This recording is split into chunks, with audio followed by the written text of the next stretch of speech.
Bienvenidos al Estudio, tu podcast de cómics desde dentro.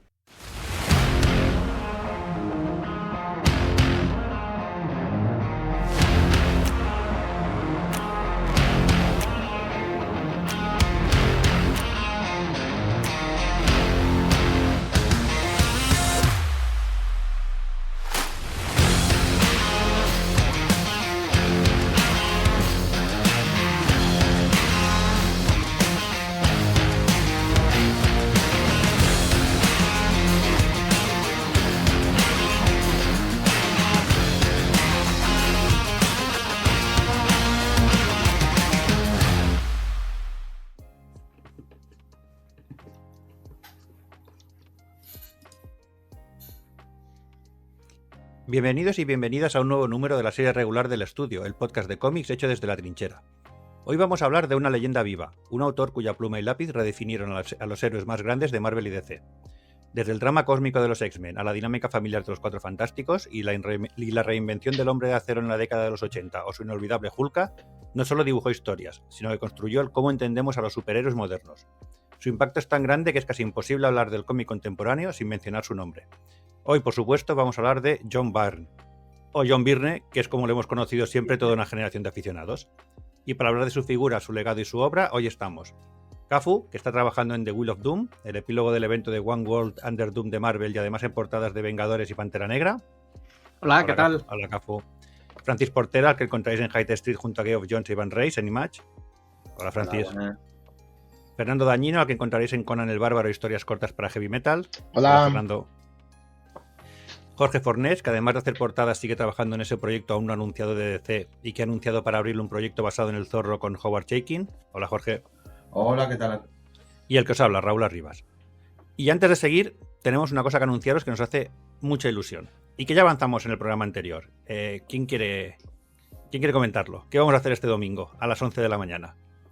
Vamos a pasarlo bien. Pues este domingo grabaremos al fin, el primer podcast en el que se nos oirá bien a todos, ahí en vivo, el primer podcast sin sonidos de teléfonos de fondo y cosas así. Yo no creo y que se nos verá. y eso nos verá. Sí. Claro, Se nos verá, que no solo somos voces sexys. Sí, Hay, lo de que, hay una lo de que no persona haya sexy ruidos, detrás. sí, lo de que no haya ruidos, yo no me atrevería a prometerlo. No. Yo lo dejaría ahí porque nunca se sabe. Yo me llevaré un poco de papel de albal para retorcerlo así delante del micro. Para Llévate que unos quede- ganchitos para comer, como esos Claro. que se van al cine con una bolsa de palomitas que hace ruido. Sí, si no, la gente no se creerá que es el estudio, de El verdad. objetivo va a ser hacerlo desagradable, ¿no? Claro. Sonido Pues eso, garage. A nosotros Exacto. nos va el sonido garage. Pues eso, lo que dijimos, este mismo domingo a las 11 de la mañana en Gamergy, que es el evento de eSports, Gaming y Entretenimiento en IFEMA en Madrid, pues será la primera sesión del estudio en vivo. Así que si queréis ver nuestro programa, pasaros por allí, pondremos la URL, la dirección del evento en las notas del podcast, por si queréis comprar la entrada o informaros. Igualmente, si vais a ifema.es/gamergy, allí lo encontraréis. Y nada, que esperamos a veros a los que estéis en Madrid o paséis por allí este fin de semana. Pues nos vemos allí. Pasaos. Dicho esto, exacto. Si queréis, vamos, tampoco es una obligación. Antes de entrar en materia, entonces, dejadme recordar que en redes sociales somos @podcastelestudio en Instagram, Facebook, Blue Sky, Threads y Twitter, que si os queréis poner en contacto con nosotros, ya sea para enviarnos preguntas o lo que queráis, podéis escribirnos a correoelestudio@gmail.com y que encontraréis todos nuestros programas en Spotify, Apple Podcasts, Evox, YouTube, Amazon Music y todas las plataformas de podcasting habituales. Así que, vamos allá. Venga, Francis. ¿Quién es John Byrne? Venga, Francis, ya tiene Francis. Byrne, Ya por tiene el favor. pie, ese pie. Ya tiene el portelito en su programa de Bye. Tengo dos pies, no solo uno, ¿eh? Dios. El de atleta y el otro. Es la letra, sí. Déjame decir, por favor. John Byrne, o John Byrne, es el puto amo, ¿te enteras? Y como digas que no, es que te reviento, hijo. Te llamo mi colega y yo y te rajo de oreja a tobillo, ¿te enteras? Mete el pito Es ese el puto amo. de la censura. Y hasta aquí el programa de hoy, venga. Venga, Habréis comprobado, Bucema. oyentes, Buscema.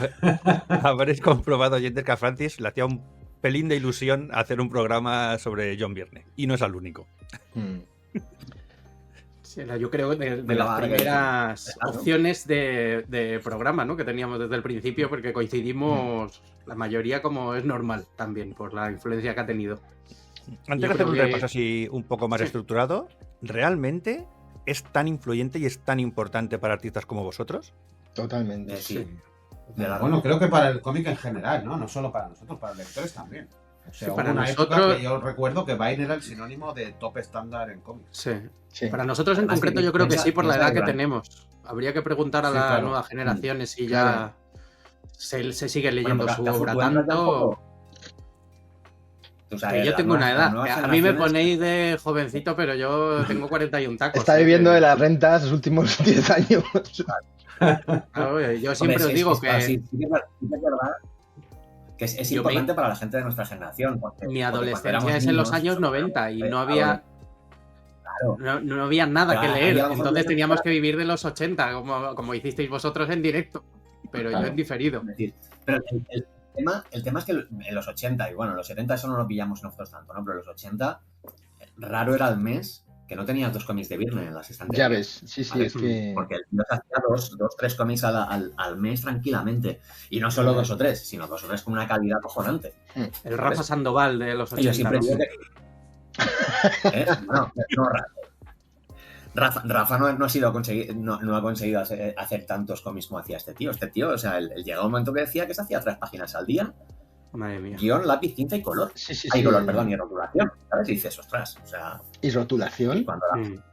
y rotulación, también rotulación. En los 90, cuando ya empezó con las cosas de Dark Horse y demás, Ah, bueno, vale. Hacía sí. Es que es increíblemente prolífico. Sí que es cierto que cuando hacía 2 colecciones a la vez, normalmente no se entintaba tampoco o no hacía guión, pero hostia, es que es increíble Bueno, a la veces- producción que tiene y es la rehostia. a veces Mm. entintaba como mínimo una de las dos, o como en Alpha Flight entintaba los personajes, pero los fondos los entintaba otro. Mm. Ahí ya dependía. Sí, supongo que sí. Y luego está el tema para mí que, o sea, como que de esta época parece que, yo qué sé, pues que hay otros, Frank Miller quedó como el gran storyteller y para mí como guionista, como contador de historias, John Byrne, es que me parece, vamos, un tío que ha sentado bases y ha creado un canon y hay un antes y un después. O sea, me parece que está como el tema de dibujante. Es verdad que cuando es dibujante escritor hay como parece un techo de cristal que no puede ser igual que de escritor que un escritor, y yo creo que a Byrne se le ha aplicado mucho ese techo. O sea, que es que me parece uno de los mejores escritores de cómics de esa época. Yo lo veo siempre como un autor completo, o sea, incluido en sus, no principios, pero casi principios con la Patrulla X, con Claremont, hace los argumentos y es, yo creo que lo primero que guioniza ya es en Los Cuatro Fantásticos, y ahí sí que realmente los diálogos aún me chirrían un poco, pero a partir de ahí es además cosas súper originales continuamente. O sea, y ¿qué es esto? Que en los 80 te hacía tranquilamente Los Cuatro Fantásticos, Alpha Flight y el guión de la cosa. O sea, que también ha hecho muchos guiones para otra gente. Sí, Y- hecho, sí. Cuando hacía Pues, Superman también hacía las 2 series de Superman y la de Adventure Comics, al principio no, que la guionizaba Mark Wolfman, pero luego la empieza a guionizar él también. Aparte de las miniseries que guionizó, como la de The Wall of Krypton, que dibujó Miñola. O sea, Sí. Porque Además, sin querer ser como súper completistas, que nadie espere que vayamos a repasar hoy todas las obras de Byrne una a una. es que es Su- imposible. Por eso, su primer gran momento, o sea, por empezar por algún sitio, es la etapa en Uncanny X-Men con Claremont, ¿no? Yo creo que Bueno, antes. esa etapa viene dada por su etapa en Iron Fist, Claro. ¿vale? O sea, ya su etapa en Iron Fist, ahí, que es la primera serie que dibujó para Marvel, que se la dieron porque Pat Broderick no llegó a las fechas de entrega. Creo que fue algo de que ha arte, editado Panini hace muy poco. Ha editado Panini hace muy poco en un tomo. Sí. Ahora es fácil de encontrar. Que es una etapa que si la ves, o sea, ya es un Byrne que ya derrocha imaginación, que ya tiene un estilo bien asentado, que nosotros mismos le veremos todas las costuras, porque es algo que tristemente pasa, que cuando aprendes a dibujar o te vas volviendo cada vez más teórico, le ves las costuras a tus ídolos, pero bueno, aún así tiene ese algo. Y de ahí hizo junto a Claremont también y a Terry Austin un especial, bueno, un número de, no me acuerdo de la serie, ¿no? En el que estaba basado en Star-Lord. Un número espectacular de Star-Lord en blanco y negro con Claremont, o sea, un número que es que dices, madre mía. Y los Champions, te olvidas de los Champions también. Que no sé si fue antes o después de Iron Fist. Champions es a la vez que Iron Fist. O sea, piensa que casi todo no es antes o después, sino a la vez. A la vez. Y Marvel 2-in-1 también. Exacto. O sea, el tema es que Archie Godwin le quiso dar la serie. O sea, Byrne quería hacer la Patrulla X. Y dijo, bueno, ya que no puedo hacer la Patrulla X, hago los Champions, que están varios personajes. Y estuvo ahí, pues, picando piedra mientras hacía Champions y Iron Fist, hasta que se la dieron y le dieron la Patrulla X y Marvel 2-in-1. Y Archie Godwin quería el equipo creativo de ese especial de Star-Lord, ¿no? Quería a Terry Austin en la Patrulla X. Y Byrne no quería a Terry Austin en la Patrulla X. Quería Ay, mierda, se me ha olvidado. Al que fue el entintador de Marvel 2-in-1 en varios números. Pablo Marcos. No era Pablo Marcos. Era el que fue luego entintador de la Liga de la Justicia en los años 80, la de Giffen de Mateis y, bueno, entintando a Trina White. Hunt, o es no se llama Hunt, ¿no? Es que No, Dave Hunt entintó también algún número, pero Dave no Hunt, es este. sí. Se me ha olvidado. Ya, Sam Granger. Sam Granger. Tampoco es Sam Granger. Que sí, que Vine quería que siguiera Sam Granger porque era el que tintaba a Cockrum. Vale. Decía que no quería que hubiera tanto cambio para los lectores. Podría ser. En cualquier caso, Godwin dijo, Nanay, va a ser Terry Austin. Y para mí fue la mejor decisión del mundo. O sea, porque pero Vine dice que ninguna puñetera página de las que hacía luego quedaba como estaba en su cabeza, ¿eh? Lo que pasa es que luego dijo, bueno, pues sí, no queda mal, pero que no era como él, ¿sabes? Yo para mí solo hay que comparar el último número de Iron Fist en el que aparece la Patrulla X y los primeros de la Patrulla X para ver la diferencia abismal del estilo, ¿no? Y del level up que le hacía Terry Austin en esa época. Y que él no lo reconociera, y esto ya saldrá más, pero es que también Byrne es un personaje. Es un personaje. Entonces... De hecho, solo hay un número de la Patrulla X, solo uno, que no está entintado por Terry Austin y es una bajona de campeonato, ¿eh? O sea, ¿Cuál es? El primero de los que pasa en Japón. Ajá. Nunca recuerdo el nombre del entintador. A mí lo que me flipa y me gustaría dedicarle 2 minutos de nuestro tiempo de este programa es a Dave Cockrum. Ese Dave Cockrum que echaron de los X-Men porque tardaba 2 meses en dibujar un número y llegó Byrne y se hacía 2 números en un mes con el doble de éxito porque entonces la Patrulla X empezó a despegar y se convirtió en el superventas. ¿Con qué cuerpo te vas tú a tu casa después? Ya ves. Sí. Ya, pobre. Un tío como Dave Cockrum. A Cockrum no lo echaron, se quiso ir él porque no podía con el estrés de hacer la serie. Bueno, es que era bimestral, Francis. O sea, era bimestral, sí. como Marvel, que uno de los títulos más vendidos sea bimestral, es una pérdida de pasta de la hostia. Él podía hacerla cuando era bimestral y cuando la pasaron a mensual es cuando ya no pudo. O sea, porque era muy lento Cockrum. Y yo es reconfortante, muy bueno. Pero saber que hay alguien así de lento en esa época. Pero muchos números nació mucho antes. Muchos números de Byrne eran bimestrales también, ¿eh? Muchos números de Byrne y Austin, porque es que se nota el detalle. O sea, no sé en qué momento cambió a mensual. Pero no sé, yo creo que cambió al principio o ya estaba planeado el cambio mensual, porque yo había leído al menos que Cockrum se fue por eso. Y que fue ya años después, cuando ya se había ido Byrne, Cockrum también había cambiado un poco de estilo, algo más sencillo, por así decirlo, cuando quiso volver a la Patrulla X. Y le dijeron... No, volvió. Volvió después de Byrne. ¿Estaba Shooter todavía cuando volvió? Sí, yo creo que sí. Sí, claro. No es que estaba Shooter cuando volvió, es que cuando él se fue no estaba Shooter y cuando volvió estaba Shooter. Piensa que Shooter estuvo desde eso... que fue del 78 al 88, una cosa así, ¿no? O sea, ahí Raúl inserta un cartelito que ponga ver especial Jim Shooter, el estudio número... Bueno, teniendo en cuenta que somos un programa de audio, es mejor que lo digamos que no que inserte el cartelito. Sí. Así que sí, nada, recordar a todos los que nos escuchen que nuestro segundo programa está dedicado a Jim Shooter y parte de esta historia también sale allí. Y luego di que Byrne no ha muerto. Exacto, se me hace raro hablar de un autor que está vivo. Ya, Vamos a ser estrictamente estrictamente puristas diciendo que en el momento de grabar este programa, John Byrne está vivo. Yo no me comprometo más. Que le No me cuide su jodas, familia tío, en las como próximas pase semanas. como pase algo, ya no podemos hablar de nadie más. Ya, O sí.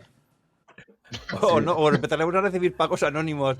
Oye, ¿podéis hablar de tal personaje? Somos los sicarios, el podcast de los sicarios, ahí como... Sí. Oye, Rafa Sandoval sigue vivo a estas alturas, ¿eh? O sea, Sí, está bien. Sí. Sí. Está guay.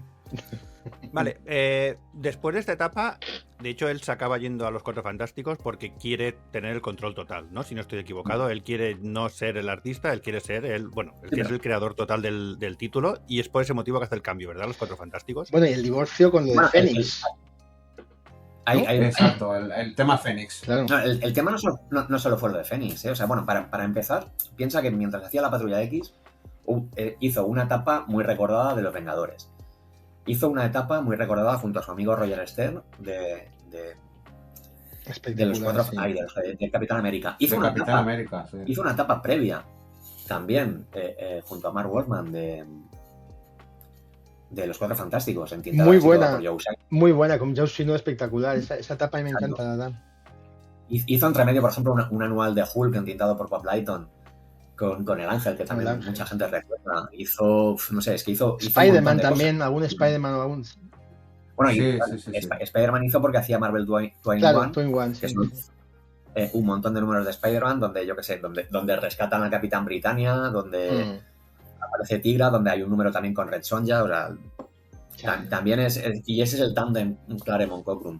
El tema es que como todos los matrimonios, o sea, bueno, como todos los matrimonios no, como algunos matrimonios, o mejor dicho, como los mejores grupos de rock, que el guitarra y el cantante no se llevan bien, pues aquí empezaron a haber muchas tensiones entre Claremont y Byrne. Hablaban las cosas por los guiones, los hacían por teléfono muchas veces, y Byrne se lo apuntaba, luego Byrne dibujaba y Claremont ponía los diálogos. Entonces luego Claremont ponía diálogos que a Byrne no le gustaban, Claremont quería ir en una dirección, Byrne quería ir en otra. Lo de Fénix no fue tanto Claremont, sino todo lo que pasó. Sí, con Shooter. Porque primero... Pero luego Byrne reconoció que el final, el autoimpuesto giro mejoraba la historia. Sí, pero no estoy tan seguro porque luego él la resucitó. Hizo Con el tiempo, hizo Con el Untold Story, ¿no? Hay una... Sí, no, Sí. El Untold Story es la versión que él quería... En el que ya no moría, el ¿no? Untold Story es la versión que iba a ser. Sí, la versión que iba a ser, claro, la original, sí, es verdad. Sí, exacto. Ahí hizo Días de Futuro Pasado también.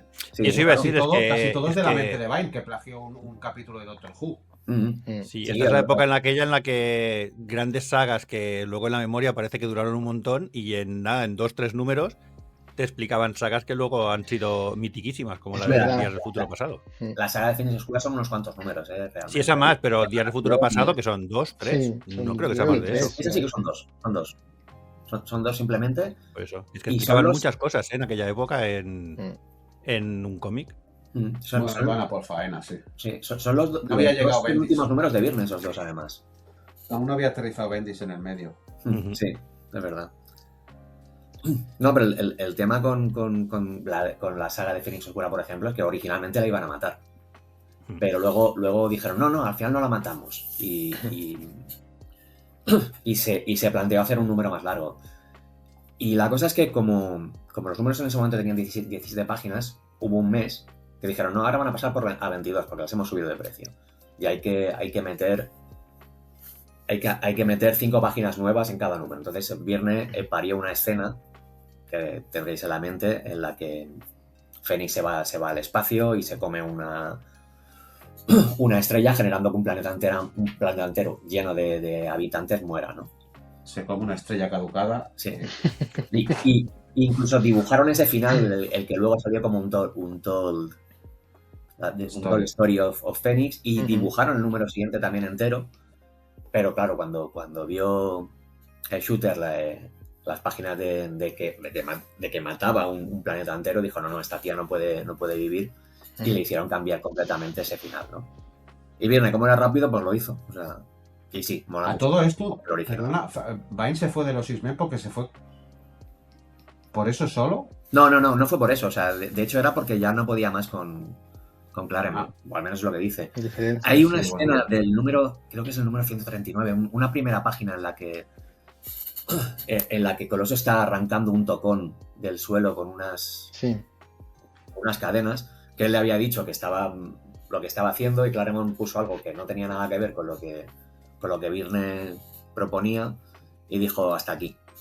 Y hasta aquí, y eso, o sea, lo dijo ya cuando vio el TVO publicado, que entonces estaba haciendo el número de Kitty Pryde con Alien, que es el último que dibujó. Ese, sí. Ajá. De Navidad, sí. Y dijo hasta aquí, y a partir de ahí se fue. Y ya está, para no volver. Y volvió Cockrum. Y volvió, bueno, sí hubo un par de números de relleno y volvió Cockrum. Ha quedado bastante para el estás muteado, esa etapa de X-Men. ¿Ha quedado qué? Que ha quedado bastante para el recuerdo esa etapa de X-Men. Hombre, es que fueron ellos los que prácticamente... es un canon y se ha repetido, ¿no? En las películas, o sea, que sí, la vuelta de, o sea, ha sido como algo que ha marcado una etapa de... ¿No? O sea, Claremont luego también ha seguido cuando Madeleine Pryor y todo eso, que ya estaba como un poco metido de antes, pero ha marcado una etapa, o sea... A mí es que lo que me ha pasado con Vine siempre es que he llegado tarde. O sea, no ha sido nunca demasiado... O sea, sí que ha sido referente, por supuesto, como artista, pero sus obras siempre me han llegado tarde. O sea, me incorporé a los X-Men ya a la final de la etapa de Cockrum y ya enganché de lleno por Smith. Entonces lo de Vine fue a recuperar. Los 4F jamás las seguí demasiado porque en esa época me gustaban los héroes que me pudiera identificar y los 4F obviamente no lo eran.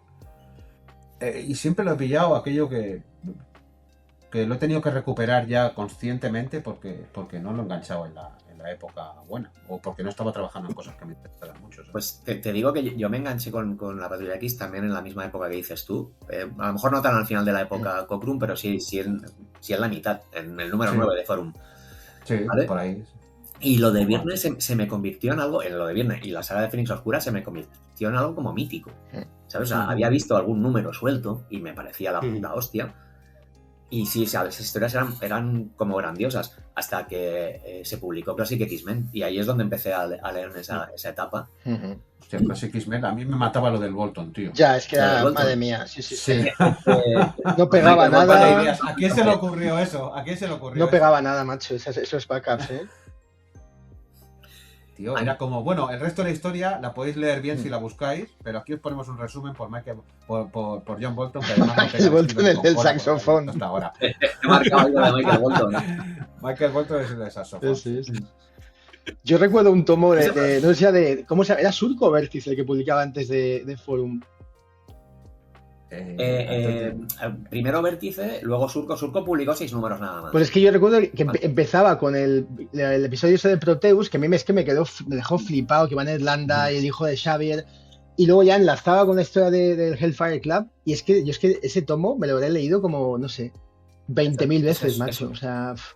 Bueno, el de Lobezno en la alcantarilla, ¿no? La imagen famosa. Claro, es toda la etapa, la verdad. Sí. Es que eso todo, o sea, de hecho tuve la suerte, recuerdo, en Nueva York que hablé con el Chris Claremont porque me habían recomendado un libro hace años que se llama El Hellfire Club, de un tal Francis Dashwood, que hablaba de que existió en el 19 en Nueva York un grupo que se llama Hellfire Club, pero no en plan de SADO, sino un grupo como una sociedad secreta en la que había gente como Benjamin Franklin, tal y cual. Y me acerqué y le dije, digo, ¿te has basado en este libro? Y el tío, te juro, me levantó una mirada como... Y en la historia esa de los Vengadores de la serie de televisión, The Avengers, de McNee, ¿no? Se llamaba, ¿no? Un episodio que la meten ahí en una mazmorra y la medio como hacen mala. Y me dijo que fue una mezcla de esas dos cosas. Y es que... Bueno, en realidad de 3. Porque el asado igual venía un poco más de forma personal, ¿no? Por lo que luego se ha ido sabiendo. Sí, el asado, porque era argentino. Estuvo en Argentina y el asado le... En fin. Vale, pues eso. ¿Qué destacaríais después de una vez ya abandona los X-Men? Por no quedarnos aquí anclados justo en esta fase, porque al final tiene tanto. Sí, Fantastic Four, ¿no? Quizás. Hombre, claro. Sí, ahí él hizo, entre medio hizo un intento de hacer cosas para DC también, porque tuvo como un espacio. Sí, hizo el primer número de Untold Tales of Batman, que tenía que haber hecho los 3, pero le llegaron los guiones tarde y al final solo hizo 1, ¿no? Porque tenía ahí varios... Es que era muy fan de Batman, él, ¿eh? Sí, él era muy fan de Batman y de Superman. Pero el único personaje que dibuja mal es Batman. O sea, Batman nunca le pilló el rollo. Sí. Bueno, No, Pues es a mí verdad. me gusta mucho. ¿Sí? Man of Steel lo borda. sí, o sea, digo, Y el Legends también. Yo era el único personaje, fíjate, que yo adoro a Byrne, o sea, pero el Batman lo hacía como todo negro, o sea, casi sin, no sé, o sea, sin gracia, sin, no sé, ya como que veías que no sé, no lo manejaba A ver, también como otros. yo te digo que el Sí, número es que no ese es un que te digo, dibujante. A lo mejor por no ser un yo dibujante te de digo que el masas de número este negro de lo Untold forzaba un Tales poquito. Puede no ser. tiene... O sea, eso, el número este de Untold Tales no tiene demasiada gracia. Se lo entienda Jim Aparo y queda ahí un intento de tirar a Neil Adams que no acaba de conseguirlo. Pero bueno, no sé si os acordáis del Batman 3D Sí, que hizo. sí. Pues ahí sí que me mola mucho el Batman que hace, por Sí. ejemplo. Sí, ahí sí. Ahí me... Bueno. El guión es una chorrada de ese TVO, pero... Y Francis, tú lo has dicho Con que las gafas, ¿eh? No se podía ser más ochentero. El Batman 3D con las gafas azul y rojas. Francis, tú lo has Pues dicho, a mí eran los 90, ¿eh? no hemos hablado de ello, de la influencia de Neil Adams en Byrne, o sea, que me parece como, Sí, es muy grande. es como, Byrne es como el update un poco de Neil Adams, ¿no? Quizá no tan buen dibujante como Neil Adams, pero con una magia que a lo mejor Neil Adams tampoco tiene tanto, o sea... Sí, Formalmente sí. no me parece para nada tan bueno como Neil Adams en el aspecto de, o sea, si lo entendemos como lo que es la anatomía, Sí, ¿vale? Sí. Pero me parece mucho mejor narrador que Neil Adams, me Efectivamente. parece que ambienta mucho mejor que Neil Adams, Ujú. y bueno... Sí, porque si tuvierais, perdona, Francis, tuvierais que destacar qué es lo que hace grande a Byrne, porque yo creo que, o sea, Byrne, si tú lo ves, no es un rompedor, o sea, no rompe con todo lo anterior. ¿Qué es lo que le hace a él ser tan grande? Es el conjunto de todo. Ya está, es el conjunto de todo, o sea, es el que transmite Es algo. O transmite el hacerlo todo bien. Sí. Y para mí tiene, ¿sabes qué? Suena un poco allá, pero como duende, tienes aquí, si ves unas caras, Sí. un fondo de, dices, es que tiene algo que me llega, yo es que recuerdo estar adicto a Byrne, te lo digo en serio, o sea, adicto, y de hecho, Sí. cuando empezó para mí, bueno, ya hablaremos, ya llegaremos, que de repente para mí se abandonó, ya cuando empezó a hacer Namor y todo eso, yo te juro, recuerdo que se me rompió el corazón, digo, pero este tipo, ¿qué está haciendo? Una decepción Es que total. era pillar un cómic de Val y cuando pillabas otro de otra persona ya veías que no te gustaba o que no era lo mismo, ¿sabes? Y luego gente provocaba ese efecto. Y gente que era buenísima, que luego la lees y dices, pero es que lo comparas con Byrne y como te metías tanto en su mundo, en las caras, en todo, y dices, es que está guay, ¿sabes? El Bustema está espectacular, pero no es Byrne. Luego ya con el tiempo, obviamente, que lo maduras y es diferente, pero en ese momento, no sé, había algo adictivo, tío, es muy extraño. Bueno, pero es que exacto. eso es lo importante, o sea, realmente Byrne te metía en las historias. O sea, luego puedes analizar técnicamente todo lo que tú quieras, pero esa habilidad para meterte, sí. Yo para mí Buscema no la tiene, por poner un ejemplo, o Jill Kane, que me parece un tío tremendo, nunca me ha conseguido meter en... O sea, hay un punto del Iron Fist, ¿os acordáis de esa escena que está como saltando una valla? Sí. Que es la primera, dices, pero ¿cómo salta la valla Iron Fist, tío? Había un lenguaje corporal, una plasticidad que ya te habla del personaje. O sea, dices, este tío es un tío entrenado en artes marciales, que su cuerpo es como una máquina y salta la valla así. Y que es espectacular. Y a lo mejor la anatomía no es perfecta, pero te define al personaje y cuenta la historia. Sí, la fuerza al final es lo que cuenta, sí. Para ti, Cafo, que tú esto lo leíste un poco, eso, como he hecho antes, un poco ya como recuperando. ¿Cómo? ¿Tuvo el mismo impacto? ¿Cómo? Creo que yo como tengo siempre la sensación de que he llegado tarde a todo esto, pero sí que me llegó a mi época, porque ya os digo que sobrevivíamos con cómics de los 80 y de los 70 durante los 90 y al principio de los 2000. Yo muchas veces tengo la sensación de que me llegaban estos dibujantes sin yo saber quién eran. Entonces se me terminaban quedando y luego con los años ya descubría quiénes eran y es cuando ya me aficionaba y empezaba a comprar en serio sus cómics. Pero para mí esa es la prueba de que un dibujante es súper icónico. Cuando se te está quedando un estilo, no sabes quién es, lo intentas buscar y lo comparas con otros y lo que decía Forner, que en la época yo creo que poquitos estaban a la altura de Byrne. Y a mí lo que me gusta de lo que creo que le hace especial, como dices tú, es que para mí en cada década hay un dibujante que es como que es la sublimación de lo que es el estilo de superhéroes más característico que la gente tiene en mente. Si Neil Adams fue el de los 70 o Romita y Kirby los de los 60, para mí los 80 son de Byrne y es el estilo de superhéroe perfecto que yo imagino cada vez que pienso en los cómics de los 80. Y como los cómics de los 80 son mis favoritos, pues Byrne tiene que ser de mis dibujantes de superhéroes favoritos a la fuerza. Además, con la característica que tocó como los personajes o varios de los personajes más importantes de las dos editoriales. No es que tuviera como un nicho en el que triunfó solo en uno. Es que, claro, fue pasando como fue tocando todos los palos. Y luego otra cosa que yo creo que le hace especial es el conocimiento enciclopédico también de lo que está haciendo. Es un fricazo, es un tío que ama los superhéroes y que le encantaba, yo creo, trabajar para Marvel y DC. Y se le nota mucho, y eso es una cosa que también siempre me ha gustado de Pacheco. Que siempre hay un extra añadido, o Alan Davis, muchos de estos dibujantes clásicos de superhéroes, que se les ve el amor que tienen por los personajes. Y eso yo creo que suma un montón. Yo creo que la relación de Byrne con Kirby, o sea, es que es una... Aunque no sé si se conocieran, pero es verdad que sobre todo en Cuatro Fantásticos es que es súper estrecha. Está haciendo homenaje tras homenaje y reinventando, pero reinventando con una... O sea, como modernizando, pero con una fidelidad tremenda a los personajes, a la esencia de Kirby, me parece a mí. Pero no al estilo, ¿verdad? No. En algunas cosas modernizado. Sí, pero el estilo iba más a mirar, por lo menos a mí me lo parecía, aunque era una cosa totalmente diferente y nueva. Sí que es cierto que le perjudicó un poco la seriedad intrínseca del trabajo de Miller en los 80, que le daba tanta dimensión operística a todo. Le perjudicó un poco porque era como el artesano de los superhéroes, el que los hacía como se habían hecho siempre.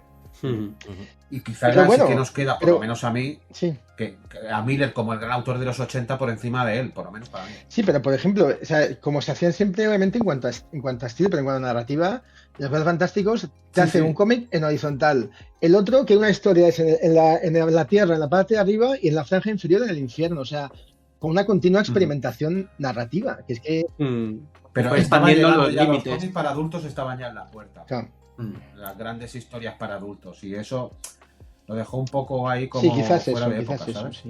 Sí, porque Miller sí que iba buscando unas temáticas más adultas y bueno, y Byrne también tiene algún... O sea, Byrne lo que hacía bien era algo que a mí me encantaba de esos cómics de esa época, que era meterte una temática adulta dentro de un cómic que no era para adultos, ¿vale? O sea, hemos saltado ya de lo que es su cronología, pero si nos quedamos en los Cuatro Fantásticos, que sería lo siguiente, para mí tiene una historia que es acojonantemente buena, de la que al final me olvidé hablar en el capítulo 3, el de los Cuatro Fantásticos, el capítulo 3 del estudio. El capítulo 4.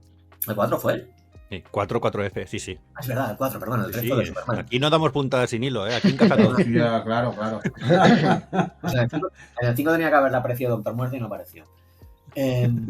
No, pero el capítulo de los Cuatro Fantásticos, el de el niño que quería ser la antorcha humana, es un capítulo que es muy maduro, es muy adulto, ¿vale? O sea, el Miller va por ese adulto que es la violencia, por así decirlo. Y Byrne, cuando tocaba un tema adulto, era más profundo, ¿vale? Era otro tipo de tema. Y ese cómic habría sido una maravilla de no ser por culpa de Jim Shooter, precisamente. Que sí, o sea, Jim Shooter intentó, él metió ese número como cross, porque era el número que tocaba, como crossover de sus Secret Wars 2, que menudo mojón, todo se ha dicho. No, pero luego con nostalgia... Tío, yo los recuerdo con nostalgia, la Secret Wars 2, tío. Las dos yo no, la 1 la 2. Sí, que mala de cojones era, ojo. Pero que cuando veo por ahí algún número en un saldo de estos de forum de la Secret Wars 2, me retrotrae a la época. ¿Ves al Beyonder de Tony Manero ese, madre mía? Exacto.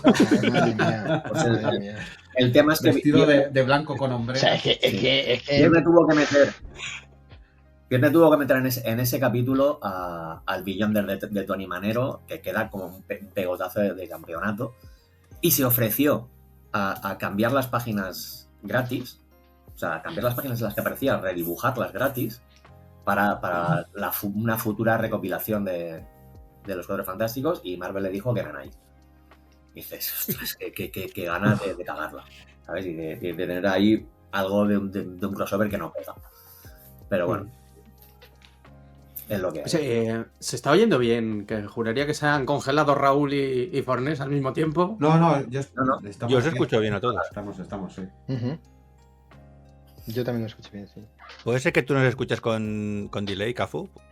Puede ser que tenga yo el problema, sí. Bueno, esta semana... Iré improvisando. Esta semana internet en general en el mundo ha ido regulinchi, O sea que puede que aún se esté recuperando. Bueno, 4F. 4F, vaya sí, bueno, vaya etapa. A lo que Gloria. A lo que decíais de Kirby, yo creo que Byrne es de los pocos que ha sabido comprender y llevar más allá el legado de Kirby, eso, manteniéndose fiel a Kirby, sin ser Kirby, sin copiarle, ¿vale? O sea, es el...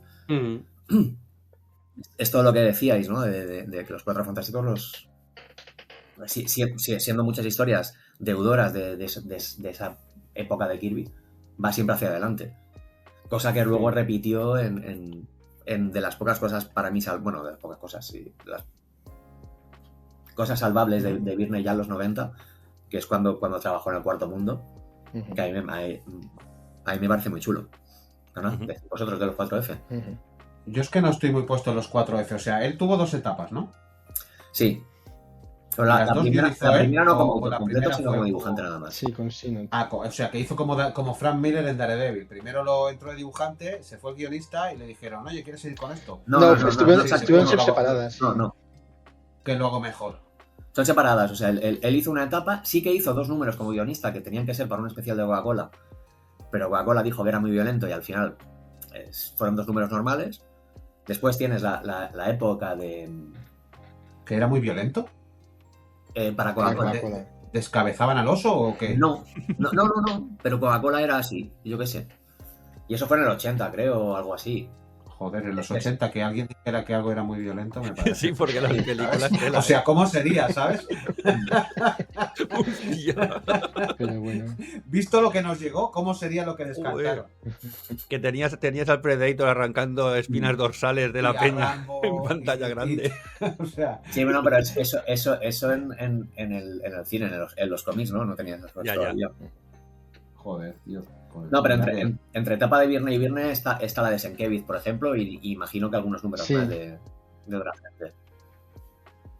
Que eso lo publicó aquí Forum, creo recordar que no empezaron ya con Vine en los 4F cuando salió aquí. Yo creo que por ahí, ¿no? Por ahí. Creo que sí. Creo que empezaron con esta época de Wolfman y Byrne. Sí. Y Byrne. Ajá. Sí, porque a mí me recuerda esto. Y sí que publicaron todos los de Sienkiewicz y luego, ahora no recuerdo qué número es el primero de Byrne de ya como autor completo. El primero es un buen punto de partida para empezar a editar una colección. El primero es el del Diablo. Eso siempre lo ha tenido Vine, o sea, sus etapas siempre han sido buenos puntos de partida. Digo que el primero de Byrne es el del Diablo. ¿Os acordáis? Que tira del personaje este clásico del Diablo, que de hecho que es español, me parece, ¿no? Figura como que es un personaje... El personaje creo que sí que es español. Sí. ¿Me oís bien o sigo encasquillado todavía? No te escuchamos, Cafu. Vale, yo intento estar callado porque ya estoy emparanoiado, ya no sé si... Te estoy bien. Sí.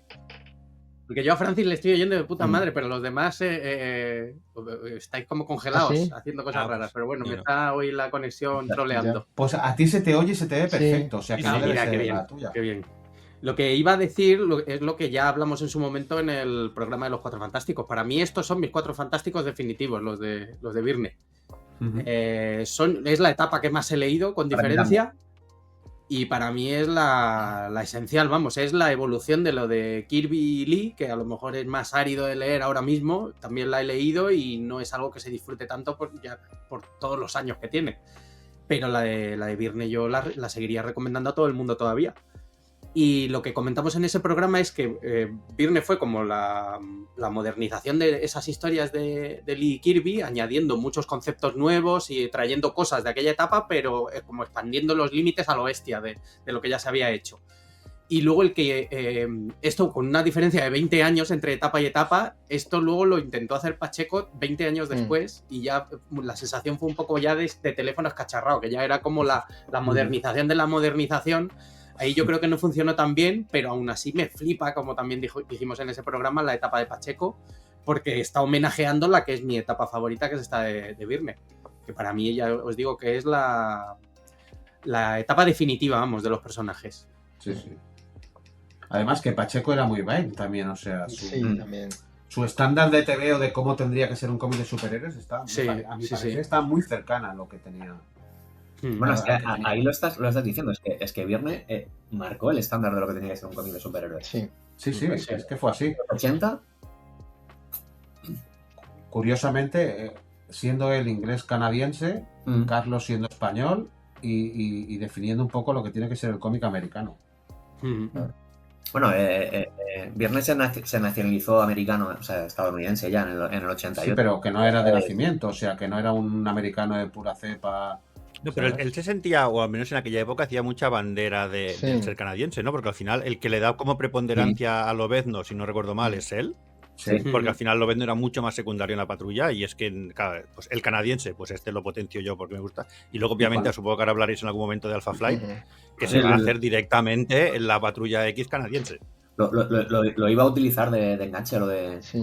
Esto. Pero yo, Sí, antes, ya, ¿no queréis como, porque es que en los Fantastic Four hizo cosas como muy, muy flipantes. Decidme si o sea, en plan, bueno, primero la introducción de Hulka, de She-Hulk, que fue como un cambio ahí por Secret Wars.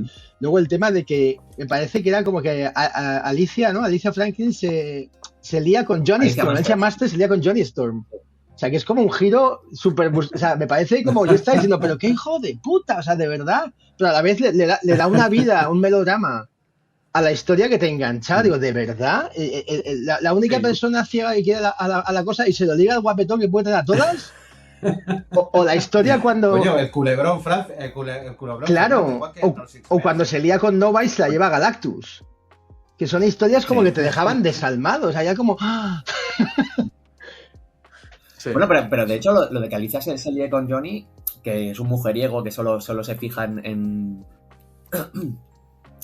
lo guapas que son las personas, que se líe con una ciega, o sea, le da mucha profundidad también al personaje. Bueno, además a ella. Y luego, claro, no, y a él también. También.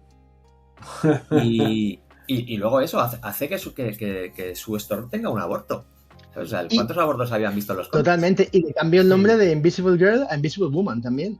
A Invisible Woman, sí. De hecho, al personaje le ofrecieron una barbaridad. Sí, bueno, lo del aborto es verdad que fue espectacular, es cierto, es como del... También es verdad que es una época en la que había cosas de estas chungas en los cómics, al menos en Marvel, porque lo que se estaba haciendo, bueno, se hizo un poco después, pero por esta época con Madeleine, cuando resucitan a Jean Grey en X Factor.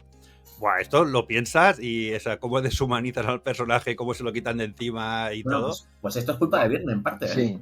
Es parte en culpa de Byrne porque Claremont tenía unos planes y Byrne hizo por junto a su amigo Roger Stern y con ayuda de Jim Shooter, que entonces se llevaban bien, resucitar a Jean Grey y crear Factor X y demás, y esto a Claremont le trastocó todos los planes y tuvo que hacer lo que pudo hacer con lo que tenía. O sea, que si de golpe la abandona el marido, su hijo ya no es su hijo. O sea, claro, si tú miras un poco lo que hicieron con Madeleine Pryor en aquellos años, es muy chungo, ¿eh? O sea, que yo creo que había cierta querencia dentro del mundo del cómic, al menos en Marvel, a este tipo de relaciones muy truculentas. Pero aparte, ¿cómo era la historia? Porque lo de Madeleine Pryor me parece que en el anual de Avengers, o sea, era como una semilla que fue sembrando el hombre el Claremont. Porque aparece una niña diciendo, ¿os acordáis cuando aparece la Carol Danvers, se cae al río y la encuentra y la llaman como Jane Doe porque no sabe la identidad? Entonces ahí aparece una niña pequeña en la vienta que dice, ¿cómo te llamas? Y dice, me llamo Madeleine Pryor. ¿Ah, sí? Sí, es una paranoia que metió ahí, pero que sembró de antes. Y de hecho, mira, es que... Claro, pero eso puede ser simplemente que el nombre lo haya utilizado de puede ser, dice... Que tengo la viñeta aquí, si lo buscáis, porque lo dijo Michael Golden, y entonces la niña que una monja se la lleva a un policía y dice, I'm Maddie Pryor. Y dice, estaba enferma, pero ahora está mejor. Y luego también el nombre de Jean Grey era una reina inglesa, que duró como medio año, o menos. Bueno, pero eso ya se lo dices a Lee y a Kirby, que... Jean Grey, sí, claro, eso ya es... Claro. Pero sí que te voy a decir, por ejemplo, que el nombre de Kitty Pryde es cosa de Byrne. Y es cosa de Byrne. ¿Ah, sí? Porque él tenía una compañera de instituto que se llamaba Kitty Pryde. Anda.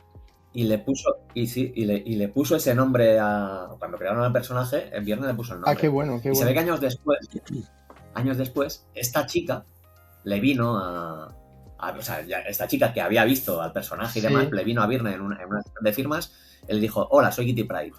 Y él levantó la cabeza y dijo, sí. Atravesando la pared, ¿no? De la firma. Te voy a denunciar porque quiero parte de tus beneficios por los derechos. Sí. Exacto. Este es mi abogado, ha hecho 4 números y...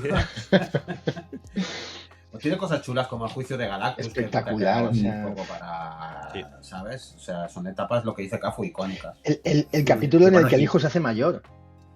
¿Os acordáis? Que de repente como que está viendo la tele y dice, ¿cuándo vas a crecer? Y ¡bumba! O sea, hay como un tema que Es ciencia ficción. Para mí es un punto de ciencia ficción pura también. Sí, claro, eso le viene el Doctor Sí. Who, y él era súper fan de estas Sí. cosas, de la ciencia ficción inglesa. Entonces seguro que tenía ahí una Sí, batería de historias que Exacto. en Estados Unidos sonaban como nuevas, pero en Inglaterra no, ¿sabes? Seguro, sí. Y bueno, Eso pasa mucho. le cambió los trajes a los Cuatro Fantásticos, hizo algo que nadie había hecho. Y para mí son los definitivos. O sea, a mí me encantan esos trajes negros y blancos. Sí. O sea, son geniales.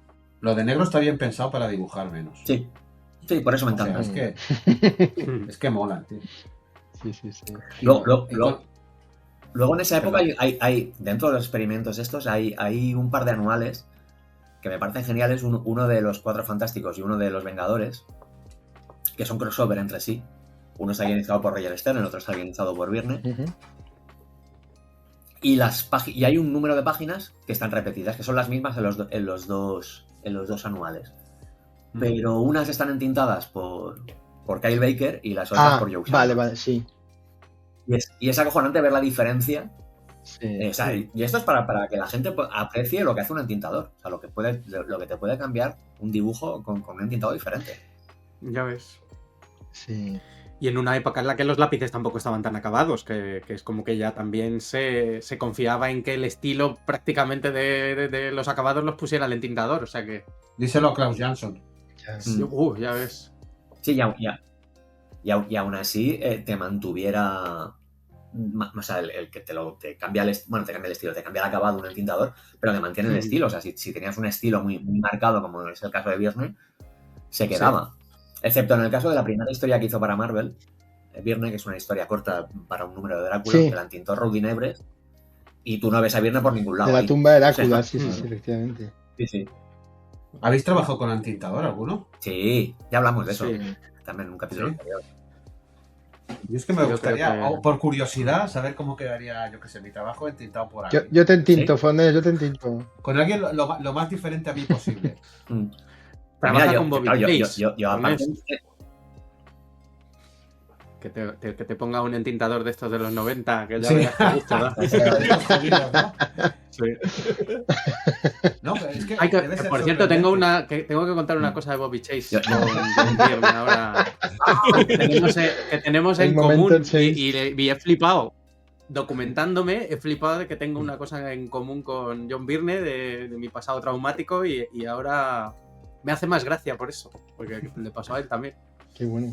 Luego ya explícalo. No me he explicado, explícalo. Bueno, de su segunda vuelta a Hulka, a finales de los 90, yo no sabía que Bobby Chase estaba ya metida por ahí por Marvel. Y ella fue la culpable de que se fuera John Byrne de Hulka. y creo que duró pocos números, o sea que me he sentido hermanado con Byrne. Otra muesca, ya ves. Joder. Seguramente le intentó poner un entintador de los años 60 para cambiarle su estilo y John Byrne se fue chinadísimo. Vosotros, en la época esta en la que Byrne estaba petándolo a tope, pues en La Patrulla, Los Cuatro Fantásticos, ¿influyó que influyó otra gente seguro, pero creéis que su estilo, su forma de hacer, como que intentaron que otros artistas se metieran también en ese estilo, en esa forma, eso que hace a veces la industria cuando alguien lo peta, de golpe hay que como que parecerse a ese artista? A mí es que el que más me suena, pero es muy a posteriori de los 90, fue ya Del Q, que empezó dibujando muy parecido a Byrne, ¿sabes? Sí, de hecho creo que eran, sí. Pero, bueno, un poco clon era. O sea, no sabía. Pero en la época yo supongo que sí, ¿no? En Marvel deberían de estar buscando el nuevo John Byrne. Sí. Yo creo que con Byrne nunca lo intentaron. O sea, al igual que sí que lo hacían con Romita o Bustema, que eran así como marca de casa. Cuando luego Byrne ya era una época bastante más libre que bueno, tira por donde quieras. Aún así, claro, imagino que si ves que alguien está funcionando, siempre hay alguien que lo imita, ¿no? Pero yo es que, o sea, dices Neil Keun, que tampoco lo veo tanto, tampoco recuerdo clones, como sí que hemos visto clones de otra gente. Sí, es verdad que no, ¿eh? ¿Cómo se llama? El Bagley este, ¿no? Estilo súper... El Mark Bagley, pero tampoco puede tener, sí, ahora que lo dices, algo le veo trazas. Pero tiene un estilo tan reconocible Byrne que... Claro. yo creo que podría llamar Y mucho la Bagley atención también, si alguien intenta emular su estilo. Yo lo que sí le veo que ha tenido tanta influencia en algunas versiones que ha hecho de ciertos personajes, que eso sí que se ha continuado. Que, por ejemplo, su Superman para mí es de los 2 o 3 más icónicos que hay.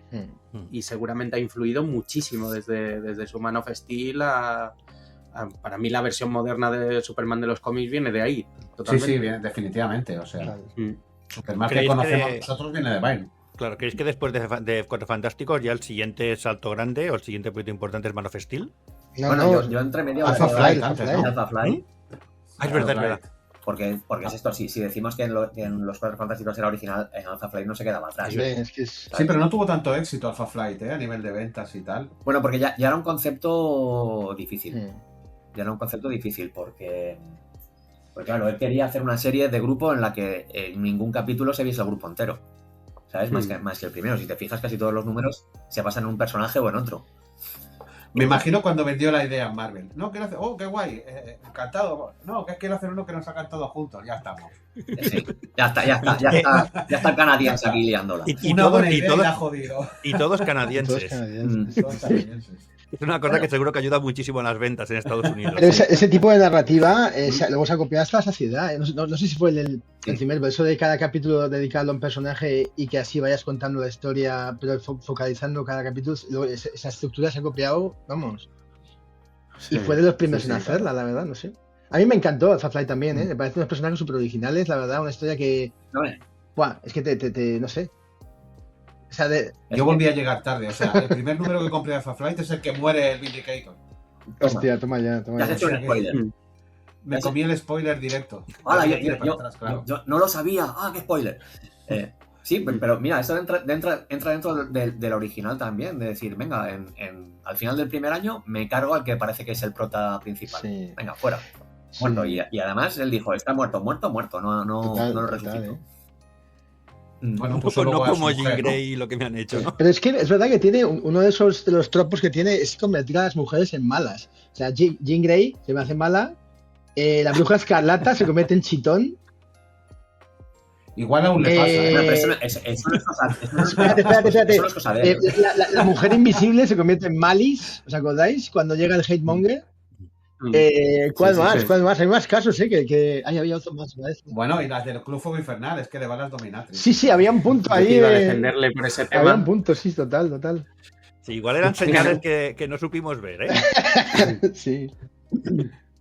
No, por lo visto, Aún él no ya se daba cuenta. sus opiniones abiertamente en la época. O sea, que él yo creo que nunca se ha ocultado de... Bueno, pero sus de su opiniones yo creo que ideología. en los 80 eran más o menos normales, incluso. Sí, ayer era un crack. Pero y sin ahora embargo- estará de moda total también. Claro. Él ya nació siendo un señor Pero mayor, sin embargo, ¿no? es verdad Sí, que sí, trató sí. temas como la homosexualidad de North Star, de Estrella del Norte en Alpha Flight, Sí. aunque no la dijo Es explícita, pero se verdad. quedó. O la bipolaridad de Aurora. Es que son temas ahí como que no se tocaban en los cómics. Es lo que iba a No, decir. claro. Vale. Es lo que iba a decir. O sea, que Estrella del Norte fue el primer superhéroe gay de Marvel, aunque no le dejaron decirlo. Ujú. Y era evidente. O sea, porque eso era Jim Shooter que dijo que mientras él estuviese al cargo de Marvel, ningún personaje sería gay. Hostia, no me digas así. Otro Vale, tío, vale. otro tío abierto de mí. Y él era más abierto en esto. Sí. Bueno, hay que decir también que se odiaban tanto que cuando. Antes de que se fuera, creo que fue antes de que fuera de Marvel, o fuera de vuelta, que Jim Shooter es de Pittsburgh. Y cuando John Byrne Sí. hizo el Sí. New Universe, lo primero que hizo fue reventar una bomba atómica en Pittsburgh. Se llama The Pit, la serie. O sea, es como me voy a cargar tu puta ciudad, Jim Shooter. O sea, no, pero es que no solo se cargó la puta ciudad. O sea, sí fue cuando volvió a Sí. Marvel que salió rebotado de DC después de lo de Superman. Ujú. Y una de las series que se encargó fue Starbrand, Starbrand. que era la que encima guionizaba Jim Shooter. y bueno, le dio la vuelta completamente a la serie, Sí. se cargó Pittsburgh. Bueno, era ya en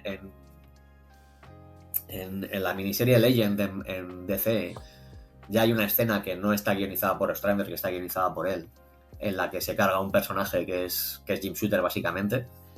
O sea que bueno, hay gente ¿Nos que parece que ha cambiado mucho el modelo de negocio desde esta época? O sea, sí, ahora no estamos dejarían hablando hacer de ello cosas. y suena tan divertido Ya, y ahora es todo tan mecánico. Y corporativo, O sea, ¿no? pocas veces te dejan meter baza en las historias. Sí, te dejan meter muy pocas veces. Sí.